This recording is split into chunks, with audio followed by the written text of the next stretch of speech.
ಸುಮತಿಭಿರನುಮೇಯಂ ಶುಭ್ರಕಾಯಂ ಸಖಾಯಂ ಸುಖಮಯಮನಪಾಯಂ ಮುಕ್ತ್ಯುಪಾಯಂ ವಿಮಾಯಂ ನೃಹಯಮಹಮಮೇಯಂ ಝೇಯಮಾಮ್ನಾಯ ಗೇಯಂ ಸದಜಮಸದಜೇಯಂ ಶ್ರೀಸಹಾಯಂ ಭಜೇಯಂ ಅಭ್ರಮಂ ಭಂಗರಹಿತಂ ಅಜಡಂ ವಿಮಲಂ ಸದಾ ಆನಂದತೀರ್ಥಮತುಲಂ ಭಜೆ ತಾಪತ್ರಯಾಪಹಂ ಭವತಿ ಯದನುಭಾವಾತ್ಯೇಡಮೂಕೋऽಪಿ ವಾಗ್ಮಿ ಜಡಮತಿರಪಿ ಜಂತುರ್ಜಾಯತೆ ಪ್ರಾಜ್ಞಮೌಲಿಃ ಸಕಲವಚನಚೇತೋ ದೇವತಾ ಭಾರತೀ ಸಾ ಮಮ ವಚಸಿ ನಿಧತ್ತಾಂ ಸನ್ನಿಧಿಂ ಮಾನಸೇ ಚ ಮಿಥ್ಯಾಸಿದ್ಧಾಂತದುರ್ಧ್ವಾन्तವಿಧ್ವಂಸನವಿಚಕ್ಷಣಃ ಜಯತೀರ್ಥಾಖ್ಯತರಣಿರ್ಭಾಸತಾಂ ನೋ ಹೃದಂಬರೆ ಅರ್ಥಿಕಲ್ಪಿತಕಲ್ಪೋऽಯಂ ಪ್ರತ್ಯರ್ಥಿಗಜಕೇಸರಿ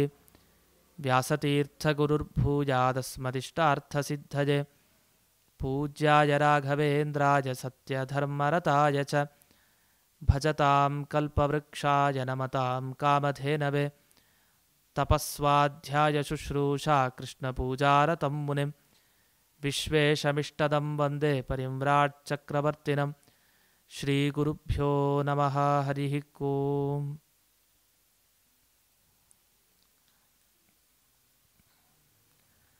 ಇಂದಿನ ಸಂಚಿಕೆಯಲ್ಲಿ ಮಕರ ಸಂಕ್ರಾಂತಿಯ ಬಗ್ಗೆ ತಿಳಿಯಲಿಕ್ಕಿದ್ದೇವೆ. ನಾವು ಮಕರ ಸಂಕ್ರಾಂತಿ, ಸಂಕ್ರಮಣ ಈ ರೀತಿಯೆಲ್ಲ ಶಬ್ದಗಳನ್ನು ಕೇಳ್ತಾ ಇದ್ದೀವಿ. ಕ್ರಮಣ ಅಂತಂದರೆ ನಾವು ದಾಟೋದು ಅಥವಾ ನಡೆಯೋದು ಅಂತ ಅರ್ಥ. ತ್ರಿವಿಕ್ರಮ ಕ್ರಮತೆ ಅಂತೆಲ್ಲ ಹೇಳ್ತಾ ಇರ್ತೀವಿ.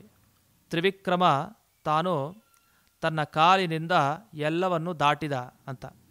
ಆ ಥರ ಸಂಕ್ರಮಣ ಅಂದರೆ ಚೆನ್ನಾಗಿ ದಾಟೋದು ಅಂತ ಅರ್ಥ. ಇದು ಯಾರು ದಾಟೋದು? ಭಗವಂತನ ಬಗ್ಗೆ ಹೇಳ್ತಾ ಇಲ್ಲ. ಇಲ್ಲಿ ಸೂರ್ಯ, ನಾವು ನೋಡ್ತಾ ಇರೋವಂಥ ಸೂರ್ಯ ಏನಿದ್ದಾನೆ, ಆ ಸೂರ್ಯ ತಾನು ಸಂಚರಿಸ್ತಾ ಹೋಗ್ತಾನೆ. ಒಂದು 6 ತಿಂಗಳುಗಳ ಕಾಲ ದಕ್ಷಿಣಕ್ಕೆ ಅಭಿಮುಖವಾಗಿ ಸಂಚಾರ ಮಾಡ್ತಾನೆ. ಇನ್ನು 6 ತಿಂಗಳುಗಳ ಕಾಲ ಉತ್ತರಕ್ಕೆ ಅಭಿಮುಖವಾಗಿ ಸಂಚಾರ ಮಾಡ್ತಾ ಹೋಗ್ತಾನೆ ಸೂರ್ಯ. ಈ ಉತ್ತರಕ್ಕೆ ಸಂಚಾರ ಮಾಡ್ತಾ ಹೋದರೆ ಆಗ ಉತ್ತರಾಯಣ ಅಂತ 6 ತಿಂಗಳನ್ನು ನಾವು ಕರಿತಾ ಇದ್ದೀವಿ. ಅದಾದ ಮೇಲೆ ದಕ್ಷಿಣ ದಿಕ್ಕಿಗೆ ಅವನು ಸಂಚಾರ ಮಾಡ್ತಾ ಇರ್ತಾನೆ ಅಭಿಮುಖವಾಗಿ, ಆದ್ದರಿಂದ ದಕ್ಷಿಣಾಯನ ಅಂತ. ಹೀಗೆ ಉತ್ತರಾಯಣ, ದಕ್ಷಿಣಾಯನ. ಉತ್ತರಾಯಣ ಪರ್ವಕಾಲ ಅಂತಲೇ ಬಹಳ ಪ್ರಸಿದ್ಧ. ಅಲ್ಲೂ ಕೂಡ ಮಕರ ಸಂಕ್ರಾಂತಿ ಅದು ಬಹಳ ವಿಶೇಷ. ಮಕರ ಸಂಕ್ರಾಂತಿ ಅಂದ್ರೇನು? ಮಕರ ರಾಶಿ, ಮಕರ ಅಂದರೆ ಆ ಮಕರ ರಾಶಿಗೆ ಸೂರ್ಯ ಬರ್ತಾನೆ ಅಂತ ಅರ್ಥ. ಸೂರ್ಯ ವಾಸ್ತವಿಕವಾಗಿ ಅಧಿಪತಿ, ಎಲ್ಲ ಗ್ರಹಗಳ ಅಧಿಪತಿ. ಅವನು ಪ್ರತಿಯೊಂದು ರಾಶಿಗಳಿಗೆ ಸಂಚಾರ ಮಾಡ್ತಾ ಬರ್ತಾನೆ. ಅದರಲ್ಲೂ ಮಕರ ರಾಶಿಯಲ್ಲಿ ಅವನೇನು ಸಂಚಾರ ಮಾಡ್ತಾನೆ, ಆಗ ಅಂಥ ಒಂದು ಕಾಲ ಅದು ಬಹಳ ಪುಣ್ಯಕಾಲ. ಅದೊಂದು ಪರ್ವಕಾಲದ ರೀತಿಯಲ್ಲಿ ನಾವು ಆಚರಣೆ ಮಾಡ್ತಾ ಬರ್ತಾ ಇದ್ದೀವಿ. ಅಂಥ ಮಕರ ಸಂಕ್ರಮಣದ ಉತ್ತಮವಾದ ಕಾಲ ಉತ್ತರಾಯಣ ಪರ್ವಕಾಲ. ಇದನ್ನು ಹೇಗೆ ಕೆಲವರು ಹೇಳ್ತಾರೆ ಅಂದರೆ, ಈ ಮಕರ ಸಂಕ್ರಮಣ ಆದಾಗ ಅಂದರೆ ಸೂರ್ಯ ತಾನು ಮಕರ ರಾಶಿಗೆ ಬಂದಾಗ ಉತ್ತರಾಯಣ ಕಾಲ ಪ್ರಾರಂಭ ಆಗತ್ತೆ ಅಂತ ಅಲ್ಲಿಂದ ಕೆಲವರು ಹೇಳೋದು. ಕೆಲವರು ಏನು ಹೇಳ್ತಾರೆ ಅಂದರೆ, ಉತ್ತರಾಯಣ ಕಾಲ ಪ್ರಾರಂಭ ಆಗಿರುತ್ತೆ, ಅದಾಗಿ ಮೊದಲನೇ ಸಂಕ್ರಮಣ ಅಂದರೆ ಸೂರ್ಯ ಬರೋದು ಆ ಮಕರ ರಾಶಿಗೆ. ಹಾಗಾಗಿ ಅದು ಮಕರ ಸಂಕ್ರಾಂತಿ ಉತ್ತರಾಯಣ ಪರ್ವಕಾಲ ಅಂತ ಬಹಳ ಪ್ರಸಿದ್ಧ ಅಂತ. ಹೀಗೆ ಉತ್ತರಾಯಣ ಪರ್ವಕಾಲ ಅನ್ನೋದಕ್ಕೆ ಈ ರೀತಿ 2 ವಿವಕ್ಷೆ, 2 ರೀತಿಯ ಅರ್ಥವನ್ನು ಇಟ್ಕೊಂಡು ವಿವರಣೆ ಮಾಡ್ತಾರೆ. ಅದರಲ್ಲಿ ಉತ್ತರಾಯಣ ಪರ್ವಕಾಲದ ಆ ಸಂಕ್ರಾಂತಿ ದಿವಸ ನಮಗೆ ಗೊತ್ತಿದೆ, ದೇವರಿಗೆ ನಾವು ಸಮರ್ಪಣೆ ಮಾಡ್ತೀವಿ. ಏನನ್ನ? ಎಳ್ಳು, ಕಬ್ಬು, ಸಕ್ಕರೆ ಇದೆಲ್ಲ ಸಮರ್ಪಣೆ ಮಾಡಿ ಹಿರಿಯರು, ಮನೆ ಹಿರಿಯರಿಗೆ ಅದನ್ನು ಕೊಟ್ಟು ನಾವು ಆಶೀರ್ವಾದ ಪಡೀಬೇಕು. ಅವತ್ತಿನ ದಿವಸ ಮತ್ತೊಂದು ಸ್ನಾನ ಮಾಡಬೇಕು. ನಾವು ಯಾವುದರಿಂದ ಸ್ನಾನ ಮಾಡಬೇಕು? ಕರಿ ಎಳ್ಳು ಇದ್ದರೆ ಅದನ್ನು ಅರಿಬೇಕಂತೆ. ಅರೆದು ಮೈಗೆ ಹಚ್ಚಿಕೊಂಡು ಅದನ್ನು ಸ್ನಾನ ಮಾಡಬೇಕು. ಜೊತೆಗೆ ಹೆಂಗಸರು ಅವರು ಕೂಡ ಮಾಡಬೇಕು. ಬರೀ ಇದು ಪುರುಷರಿಗೆ ಮಾತ್ರ ಅಲ್ಲ, ಮಕ್ಕಳಿಗೂ ಆ ರೀತಿ ಮಾಡಿಸ್ಬೇಕು ಅಂತ ಇದೆ. ಯಾಕೆಂದರೆ ಧರ್ಮಶಾಸ್ತ್ರದಲ್ಲಿ ಅವತ್ತಿನ ದಿವಸ ಸ್ನಾನ ಮಾಡದೆ ಇರಬಾರ್ದು. ಮನುಷ್ಯ ಸ್ನಾನ ಮಾಡಿ ಅವನು ತನ್ನ ಧಾರ್ಮಿಕ ಆಚರಣೆಗಳನ್ನು ಮುಂದುವರಿಸಬೇಕು ಅಂತ ಇದೆ. ಅದೇನು ವಿಶೇಷವಾಗಿ ಪ್ರತಿದಿನ ನಾವು ಸ್ನಾನ ಮಾಡ್ತೀವಿ, ಅವತ್ತಿನ ದಿವಸ ಸ್ನಾನ ಮಾಡಬೇಕು ಅಂತ ಹೇಳೋದ್ರಲ್ಲಿ ಅರ್ಥ ಏನು ಅಂದರೆ, ಈ ತಿಲ ಎಳ್ಳನ್ನು ಅರೆದು ತಾನು ಹಚ್ಚಿಕೊಂಡು ಸ್ನಾನ ಮಾಡಬೇಕು ಅಂತ ಇದೆ. ಅದನ್ನು ನೆನಪಿಸಿಕೊಡುವಂತೆ ಧರ್ಮಶಾಸ್ತ್ರದ ಒಂದು ಮಾತು ಬಂದಿದೆ. ಆ ಮಾತು ಹೀಗಿದೆ: ರವಿ ಸಂಕ್ರಮಣೆ ಪ್ರಾಪ್ತೆ ನ ಸ್ನಾಯಾತ್ ಯಸ್ತು ಮಾನವಃ ಸಪ್ತ ಜನ್ಮಸು ರೋಗಿ ಸ್ಯಾತ್ ನಿರ್ಧನಶ್ಚೈವ ಜಾಯತೆ. ಅಂದಿನ ದಿವಸ ಆ ಥರ ಸ್ನಾನ ಮಾಡಬೇಕಂತೆ. ಅವತ್ತಿನ ದಿವಸ ಸ್ನಾನ ಏನಾದ್ರು ತಪ್ಪಿಸಿದ್ರೆ, ಅದು ಬಿಡಿ, ಕರಿ ಎಳ್ಳಿನ ಅರೆದು ನಾವು ಸ್ನಾನ ಮಾಡ್ತೀವೋ ಬಿಡ್ತೀವೋ, ಆದರೆ ಸ್ನಾನ ಅಂತೂ ತಪ್ಪಿಸಿದ್ರೆ ಅವನಿನ್ನು 7 ಜನ್ಮದಲ್ಲಿ ರೋಗಿಷ್ಠನಾಗ್ತಾನೆ, ನಿರ್ಧನಃ ದರಿದ್ರನಾಗ್ತಾನೆ, ಅವನೆಲ್ಲ ಇರೋ ಹಣ ಸಂಪತ್ತೆಲ್ಲ ಹೊರಟೋಗತ್ತೆ ಅಂತ. ಇರೋ ಅವಕಾಶ ಯಾಕೆ ತಪ್ಪಿಸ್ಕೊಳ್ತೀರಿ? ಒಳ್ಳೆ ಅವಕಾಶ, ಅದನ್ನು ತಪ್ಪಿಸ್ಕೊಳ್ಬೇಡಿ ಅನ್ನೋ ಅರ್ಥದಲ್ಲಿ ಧರ್ಮಶಾಸ್ತ್ರದ ಮಾತು ಬಂದಿದೆ. ಕಟುವಾದ ಮಾತನ್ನು ಯಾಕೆ ಹೇಳ್ತಾ ಇದೆ ಅಂದರೆ, ಅಂದಿನ ದಿವಸ ನಾವು ಧರ್ಮಾಚರಣೆಯಲ್ಲಿ ತೊಡಗಲೇಬೇಕು, ಇಲ್ಲಾಂದರೆ ನಿಮ್ಗೆ ಅನಿಷ್ಟ ಆಗುತ್ತೆ. ಆದ್ದರಿಂದ ಎಚ್ಚರದಿಂದ ಇರಿ ಎನ್ನುವ ನಿಟ್ಟಿನಲ್ಲಿ ಎಚ್ಚರ ಕೊಡಲಿಕ್ಕೆ ಅಂತ ಈ ಮಾತು ಬಂದಿದೆ. ಇಂಥ ಉತ್ತರಾಯಣ ಪರ್ವಕಾಲದಲ್ಲಿ ಒಂದು ಸ್ನಾನದ ಮಹತ್ವ, ಜೊತೆಗೆ ದೇವರಿಗೆ ನಾವೇನು ಅರ್ಪಣೆ ಮಾಡ್ತೀವಿ, ಎಳ್ಳು ಬೆಲ್ಲ ಇತ್ಯಾದಿಗಳು, ಅದನ್ನು ದಾನ ಮಾಡೋದು, ಯಾರಿಗಾರು ಹಿರಿಯರಿಗೆ ಕೊಡೋದು, ಒಂದು ಸ್ನಾನದ ಮಹತ್ವ, ಮತ್ತೊಂದು ದಾನದ ಮಹತ್ವ. ಇನ್ನು ಎಷ್ಟು ಹೇಳ್ತಾರೆ ಅಂದರೆ, ಷಟ್ಟಿಲಾಹ ಪಾಪನಾಶನಃ ಅಥವಾ ಷಟ್ಟಿಲಹ ಪಾಪನಾಶನಃ ಅಂತ 2, ನಾಶನಾಹ ಅಂತನೂ ಇದೆ, ನಾಶನಃ ಅಂತನೂ ಇದೆ. ಈ 6 ರೀತಿ ಈ ಎಳ್ಳಿನ ಉಪಯೋಗವನ್ನು ನಾವು ಮಾಡಿದರೆ ಆಗ ನಮ್ಮ ಪಾಪಗಳು ಹೋಗುತ್ತೆ. ಯಾವ ಥರ? ಒಂದು ತಿಲಸ್ನಾಯಿ, ಆ ಎಳ್ಳಿನ ಇದರಿಂದ ಸ್ನಾನ ಮಾಡಬೇಕು ಅಂತ ಒಂದು. ಇನ್ನು ತಿಲೋದ್ವರ್ತಿ, ತಿಲಹೋಮಿ, ತಿಲೋದಕಿ, ಅಲ್ಲಿ ಉದಕ ಅಂದರೆ ಪಿತೃತರ್ಪಣ ವಿಶೇಷವಾಗಿ ಅವತ್ತು ಕೊಡಲೇಬೇಕು ಅಂತ. ಆದ್ದರಿಂದ ಯಾರು ಅಧಿಕಾರಿಗಳಿದ್ದಾರೆ ಅವತ್ತು ಪಿತೃತರ್ಪಣವನ್ನು ತಪ್ಪಿಸೋ ಹಾಗಿಲ್ಲ ಸಂಕ್ರಮಣ ಕಾಲದಲ್ಲಿ. ಇದು ಪ್ರತಿಯೊಂದು ಸಂಕ್ರಮಣದಲ್ಲಿ ಇರುತ್ತೆ. ವಿಶೇಷವಾಗಿ ಮಕರ ಸಂಕ್ರಮಣ ಬಹಳ ಪ್ರಶಸ್ತ, ಅದು ಪುಣ್ಯ ಬರೋದು ಜಾಸ್ತಿ. ಆ ಸಂಕ್ರಮಣಕ್ಕೊಂದು ಮಹತ್ವ ಕೊಟ್ಟಿದ್ದಾರೆ. ಅದು ಉತ್ತರಾಯಣ ಪರ್ವಕಾಲ ಅಂತ ಆಗಲೇ ಹೇಳಿದೆ. ಆದ್ದರಿಂದಲೇ ಉತ್ತರಾಯಣ ಪರ್ವಕಾಲದಲ್ಲಿ ಮರಣ ಆಗಬೇಕು ಅಂತ ಎಲ್ಲರೂ ಬಯಸ್ತಾರೆ. ತುಂಬ ಉತ್ತಮವಾದ ಕಾಲ ಅದು ಅಂತ. ಇನ್ನು ತಿಲಹೋಮಿ, ಎಳ್ಳಿನಿಂದ ಹೋಮ, ಎಳ್ಳಿನ ದಾನ, ಎಳ್ಳಿನ ಉದಕ ಪ್ರದಾನ, ಎಳ್ಳನ್ನು ತಿನ್ನೋದು, ಎಳ್ಳನ್ನು ಕೊಡೋದು ಅಂತ ಈ ರೀತಿ ಇಷ್ಟು 6 ರೀತಿ ಆ ತಿಲಗಳ ಉಪಯೋಗವನ್ನು ಮಾಡಿದರೆ ಅವನಿಗೆ ಪಾಪಗಳ ನಾಶ. ಮತ್ತು ಎಣ್ಣೆ ಇದು ದೀಪವನ್ನು ಹಚ್ತೀವಲ್ಲ, ಅದು ಎಣ್ಣೆ ಬಳಸೋದು ಯಾವ ಎಣ್ಣೆ? ಅದು ಎಳ್ಳೆಣ್ಣೆ. ಅದರಿಂದ ಬಳಸಿ ಅವತ್ತಿನ ದೀಪ ಹಚ್ಚಬೇಕು ಅಂತಲೂ ಕೂಡ ಹೇಳ್ತಾರೆ. ಹೀಗೆ ಈ ಸಂಕ್ರಮಣ ಕಾಲದಲ್ಲಿ ಮಾಡಬೇಕಾದ ಆಚರಣೆಗಳು ಹೀಗಿದೆ.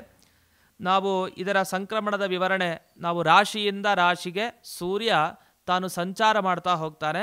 ಮಕರ ರಾಶಿಗೆ ಬಂದಾಗ ಮಕರ ಸಂಕ್ರಮಣ ಆಯಿತು ಅಂತ. ಇದನ್ನು ಉತ್ತರಾಯಣ ದಕ್ಷಿಣಾಯನ ಶಬ್ದದ ಅರ್ಥವನ್ನು ನಾವು ಗಮನಿಸಿದ್ರೆ ಇನ್ನೊಂದು ಅರ್ಥ ಸಿಗತ್ತೆ ನಮಗೆ. ಏನು? ಉತ್ತರ ಅಯಣ ಅನ್ನೋ ಶಬ್ದಕ್ಕೆ ಏನರ್ಥ? ಉತ್ತರ ದಿಕ್ಕಿಗೆ ಅಯನ ಅಂದರೆ ಪ್ರಯಾಣ ಮಾಡೋನು ಅಂತ ಅರ್ಥ. ಆದ್ದರಿಂದ ಉತ್ತರಾಯಣ ಅಂತ ಸೂರ್ಯನಿಗೆ ಕರಿತೀವಿ. ಸೂರ್ಯ ಉತ್ತರಾಯಣ ಅಂದರೆ ಏನರ್ಥ? ಉತ್ತರ ದಿಕ್ಕಿನಲ್ಲಿ ತಾನು ಉತ್ತರ ದಿಕ್ಕಿಗೆ ಅಭಿಮುಖವಾಗಿ ಅಯನ ಸಂಚಾರ ಮಾಡ್ತಾ ಹೋಗ್ತಾ ಇದ್ದಾನೆ ಅಂತ. ಅಂದರೆ ಉತ್ತರಾಯಣದ ಸೂರ್ಯ ಅಂತ. ದಕ್ಷಿಣ ಅಯನ ಅಂದರೂ ಅದೇ ಅರ್ಥ ಬರುತ್ತೆ. ಇದು ಹೇಗೆ ಅಂದರೆ, ಭೂಮಿಯ ಮಧ್ಯ ರೇಖೆ ಏನಿದೆ ಆ ರೇಖೆಗೆ ಉತ್ತರ ಏನಿದೆ ಆ ಉತ್ತರಾಭಿಮುಖವಾಗಿ ಅವನು ಸಂಚಾರ ಮಾಡ್ತಾನೆ. ಇನ್ನೊಂದು ದಕ್ಷಿಣಾಭಿಮುಖವಾಗಿ ಸಂಚಾರ ಮಾಡ್ತಾನೆ. ನಮಗೆ ದಕ್ಷಿಣಾಯನ ಕಾಲ ಅಂತ ಬಂದರೆ ಕರ್ಕಾಟಕ ರಾಶಿಯಲ್ಲಿ ಸೂರ್ಯನ ಪ್ರವೇಶ, ಆಗ ಸಂಕ್ರಮಣ, ಅದು ದಕ್ಷಿಣಾಯನ ಕಾಲ. ಇದು ಉತ್ತರಾಯಣ ಕಾಲ, ಮಕರ ರಾಶಿಗೆ ಸಂಕ್ರಮಣ ಮಾಡಿದಾಗ. ಹೀಗೆ ಸಂಕ್ರಮಣದ ಸಂದರ್ಭದಲ್ಲಿ ಬೆಲ್ಲ ದಾನ ಮಾಡಬೇಕು ಅಂತ ವಿಶೇಷವಾಗಿ ಅದನ್ನು ಹೇಳ್ತಾರೆ. ಬ್ರಾಹ್ಮಣ ಭೋಜನ ಮಾಡಿಸಬೇಕು. ಬ್ರಾಹ್ಮಣ ಭೋಜನ ಮಾಡಿಸಿದರೆ ಅದು ಮೃಷ್ಟಾನ್ನ ಭೋಜನ ಮಾಡಿಸಿದ ಫಲ ಅದು ನಮಗೆ ದೊರಕತ್ತೆ. ಅಷ್ಟೇ ಅಲ್ಲದೆ ಅಲ್ಲಿ ಕ್ರಮವನ್ನು ಹೇಳಿದ್ದಾರೆ. ಅಲ್ಲಿ ಸಂಕ್ರಾಂತಿ ಪುರುಷ ಅಂತ ಅಂದರೆ ಪ್ರತಿಯೊಂದು ಹಬ್ಬಕ್ಕೆ ಅಭಿಮಾನಿ ದೇವತೆ ಇದ್ದ ಹಾಗೆ ಸಂಕ್ರಮಣ ಕಾಲಕ್ಕೆ ಒಬ್ಬ ಅಭಿಮಾನಿ ದೇವತೆ ಇದ್ದಾನೆ. ಅವನಿಗೆ ನಾವು ಒಂದಿಷ್ಟು ಅರ್ಪಣೆ ಮಾಡಬೇಕಂತೆ. ಏನು ಅರ್ಪಣೆ? ನೈವೇದ್ಯದ ರೀತಿಯಲ್ಲಿ ಪದಾರ್ಥಗಳನ್ನು ಅರ್ಪಣೆ ಮಾಡೋದು. ಅದು ಯಾವುದು? ಹಾಲು, ಪಾಯಸ, ಅನ್ನ, ಬೆಲ್ಲ, ಸಕ್ಕರೆ, ಜೇನುತುಪ್ಪ ಮತ್ತು ತುಪ್ಪ, ಹೀಗೆ ಇದನ್ನೆಲ್ಲ ಸೇರಿಸಿ ನಾವೊಂದು ಪದಾರ್ಥ ತಯಾರು ಮಾಡಬೇಕು. ಏನು? ಸಿಹಿ ಪದಾರ್ಥ ಅಂದರೆ ಪೊಂಗಲ್ ಅಂತ ಅರ್ಥ. ಇದನ್ನು ತಯಾರಿಸಿ ಭಗವಂತನಿಗೆ ನೈವೇದ್ಯ ಮಾಡೋದಿದೆ. ಅಲ್ಲಿ ಕಾಲ ನಿಯಾಮಕ, ಆ ಸಂಕ್ರಮಣ ಕಾಲಕ್ಕೆ ಅಧಿಪತಿಯಾದ ಪರಮಾತ್ಮ ಯಾವ ರೂಪ? ಶಿಂಶುಮಾರ ರೂಪ. ಆ ರೂಪಕ್ಕೆ ನಾವು ಅರ್ಪಣೆ ಮಾಡಿ ನಾವು ನಮ್ಮ ದೋಷಗಳನ್ನು ಕಳ್ಕೊಳ್ಬೇಕು ಅಂತ ಈ ರೀತಿ ಸಂಕ್ರಮಣ ಪುಣ್ಯಕಾಲದಲ್ಲಿ ಇಷ್ಟೆಲ್ಲ ಆಚರಣೆ ಇದೆ. ಜೊತೆಗೆ ಬ್ರಾಹ್ಮಣನಿಗೆ ಕೆಲವರು ಕುಂಬಳಕಾಯಿ ದಾನ ಮಾಡ್ತಾರೆ, ತಿಲದಾನ, ಬಂಗಾರದ ದಾನ ಮತ್ತು ಬೆಲ್ಲದ ದಾನ ಹೀಗೆಲ್ಲ ಮಾಡ್ತಾರೆ. ಅದರಲ್ಲಿ ಮುಖ್ಯವಾಗಿ 3 ನಾವು ಮರಿಬಾರ್ದು. ಒಂದು ವಸ್ತ್ರದಾನ ಅಂಥ ಪುಣ್ಯಕಾಲದಲ್ಲಿ, ಮತ್ತೊಂದು ಸುವರ್ಣ ಅಂದರೆ ಬಂಗಾರ ದಾನ, ಮತ್ತೊಂದು ಎಳ್ಳಿನ ದಾನ. ಇಷ್ಟು, ಅದು ಕರಿ ಎಳ್ಳು ಅಂತ ಆಗಲೇ ನಿರ್ದೇಶ ಮಾಡಿದಂತೆ.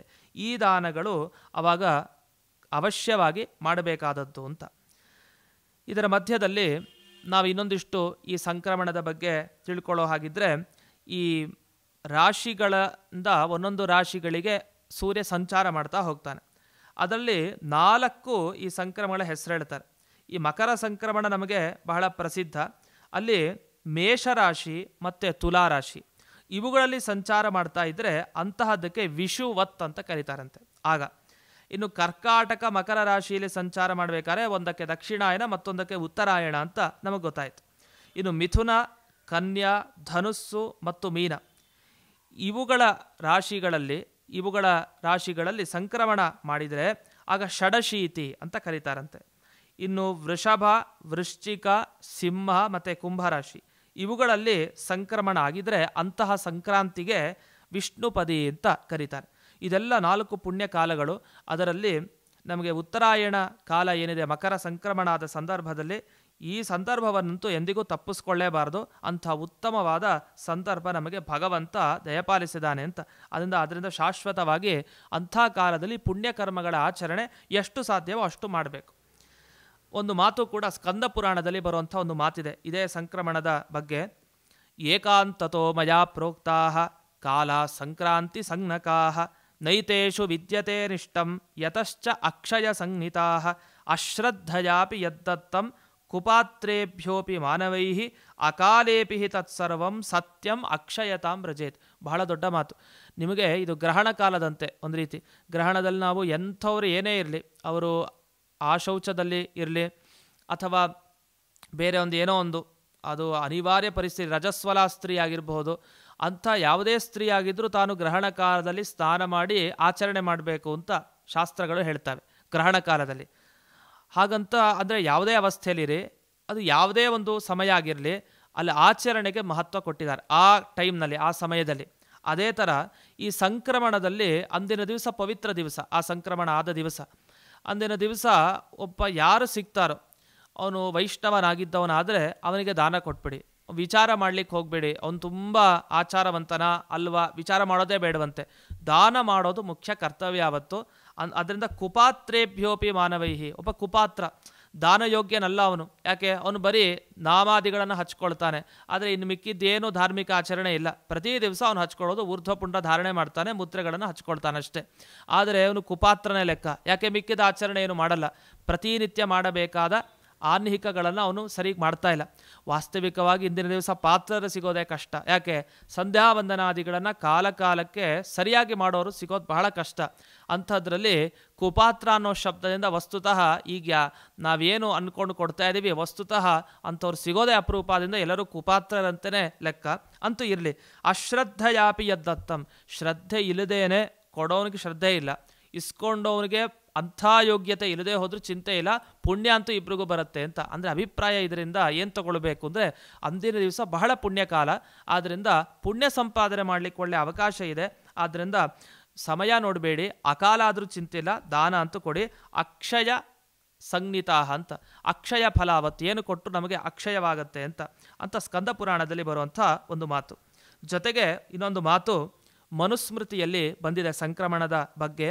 ಸಂಕ್ರಾಂತೌ ಯಾನಿ ದತ್ತಾನಿ ಹವ್ಯ ಕವ್ಯಾನಿ ದಾತೃಭಿಃ ತಾನಿ ನಿತ್ಯಂ ದದಾತ್ಯರ್ಕಃ ಪುನರ್ಜನ್ಮನಿ ಜನ್ಮನಿ ಅಂತ. ಜನ್ಮಗಳಲ್ಲಿ ನಮಗೆ ಸೂರ್ಯ ಅನುಗ್ರಹ ಮಾಡ್ತಾನೆ. ಸೂರ್ಯ ಅಂತ ಸೂರ್ಯನಾರಾಯಣನ ಅನುಗ್ರಹ ಆಗುತ್ತೆ. ಅಂದಿನ ದಿವಸ ನೀವು ದೇವತೆಗಳಿಗೆ ಅಥವಾ ಪಿತೃಗಳಿಗೆ ಏನು ಕೊಡ್ತೀರೋ ಅದೆಲ್ಲ ನಿಮಗೆ ಶಾಶ್ವತವಾಗಿ ಜನ್ಮದಲ್ಲಿ ನಿಮಗೆ ಅನುಗ್ರಹ ರೂಪದಲ್ಲಿ ಅವನು ನಮಗೆ ಭಗವಂತ ಒಲೆದು ನಮಗೆ ಅನುಗ್ರಹ ಮಾಡ್ತಾನೆ ಅಂತ.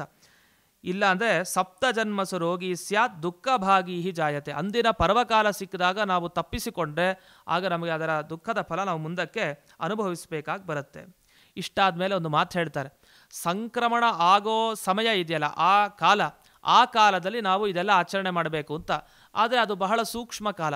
ಯಾಕೆಂದರೆ ಜ್ಯೋತಿಷ್ಕರಿಗೆ ಗೊತ್ತಿರತ್ತೆ ಅದೆಲ್ಲ ಲೆಕ್ಕಾಚಾರವನ್ನು ಹಾಕಿ ಇದು ಸಂಕ್ರಮಣದ ಕಾಲ, ಆ ಸಮಯದಲ್ಲಿ ನಾವು ಆಚರಣೆ ಮಾಡಬೇಕು ಅಂತ ಸರಿಯಾಗಿ ಲೆಕ್ಕಾಚಾರ ಹಾಕಿ. ಆ ಸಮಯ ಬಹಳ ನಮಗೆ ಕಡಿಮೆ ಸಿಕ್ಕಿದ್ರೆ ಏನು ಮಾಡಬೇಕು? ಆಗ ಸಮಯ ಮೀರಿ ಹೋಗುತ್ತಲ್ಲ, ಸಂಕ್ರಮಣದ ಕಾಲ ಆಗಿರಲ್ಲ, ಆಗ ನಾವು ಮಾಡಿದರೆ ಫಲ ಸಿಗತ್ತಾ ಅಂದರೆ ಸಿಗತ್ತಂತೆ ಫಲ.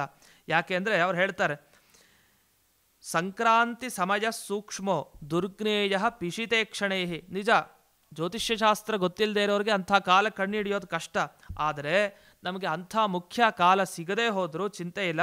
ಗೌಣ ಕಾಲ, ಅದರ ಹಿಂದಿನ ಕಾಲ, ಮುಂದಿನ ಕಾಲ, ಅಂದರೆ ಸಂಕ್ರಮಣ ಆಗೋ ಸಮಯದ ಸ್ವಲ್ಪ ಹಿಂದಿನ ಕಾಲ ಅಥವಾ ಅದರ ಮುಂದಿನ ಕಾಲದಲ್ಲಿ ಸಂಕ್ರಮಣ ಆಗಿ ಮುಗಿದೋಗಿರುತ್ತೆ, ಆದರೂ ಚಿಂತೆ ಇಲ್ಲ.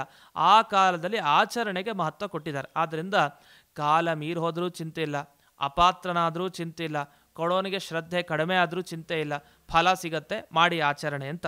ಇದೆಲ್ಲ ಅಭಿಪ್ರಾಯ. ನಾವು ಹಾಗಂತ ಅಶ್ರದ್ಧೆಯನ್ನು ಮಾಡ್ತಾ ಇದ್ದೀವಿ, ಮಾಡಬೇಕು ಅಂತ ಈ ರೀತಿ ಅಭಿಪ್ರಾಯ ಅಲ್ಲ. ಶ್ರದ್ಧೆ ಇರುತ್ತೆ, ಆದಷ್ಟು ಇನ್ನೂ ಜಾಸ್ತಿ ಶ್ರದ್ಧೆಯನ್ನು ಮಾಡಿ, ಇನ್ನೂ ಪಾತ್ರರಿಗೆ ಹುಡುಕಿ ಆ ಸಂದರ್ಭದಲ್ಲಿ ಕೊಡಿ ಅಂತ ಈ ಥರ ನಾವು ಆ ಧರ್ಮಶಾಸ್ತ್ರ ವಾಕ್ಯಗಳ ಅರ್ಥವನ್ನು ಗಮನಿಸ್ಕೊಂಡು ಹೋಗಬೇಕು.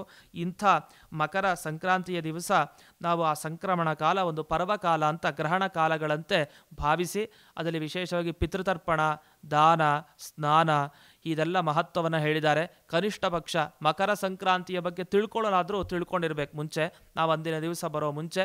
ಅಂತಹ ಈ ಮಕರ ಸಂಕ್ರಾಂತಿಯ ಬಗ್ಗೆ ನಾವು ವಿಶೇಷವಾದ ಮಾಹಿತಿಗಳನ್ನು ಈ ಥರ ಅನೇಕ ಗ್ರಂಥಗಳಲ್ಲಿ, ಮನುಸ್ಮೃತಿಯಲ್ಲಿ, ಸ್ಕಂದ ಪುರಾಣದಲ್ಲಿ, ಜೊತೆಗೆ ಧರ್ಮಸಿಂಧು, ನಿರ್ಣಯ ಸಿಂಧು ಇಂತಹ ಗ್ರಂಥಗಳಲ್ಲಿ ನಮಗೆ ಅದರ ವಿಷಯ ವಿಸ್ತಾರವಾಗಿ ಸಿಗತ್ತೆ.